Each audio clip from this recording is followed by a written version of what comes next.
اور نمبر 6، اس حرف کو قلقلہ کے ساتھ ادا کریں گے، خاص طور پر جب یہ حرف ساکن ہوگا تو اس کا قلقلہ واضح ہوگا۔ مثال کے طور پر اد، اد، اد، اد، اد، اد۔ قلقلے کا مطلب یہ ہے کہ اس حرف کے مخرج میں جنبش پیدا ہوگی، جنبش کے ساتھ اس حرف کو ادا کریں گے، اد، اد، اد، اد۔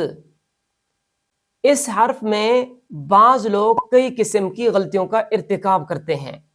نمبر 1، اس حرف کو نرمی کے ساتھ ادا کیا جاتا ہے جو کہ غلط ہے، دال، دال، دال، دال۔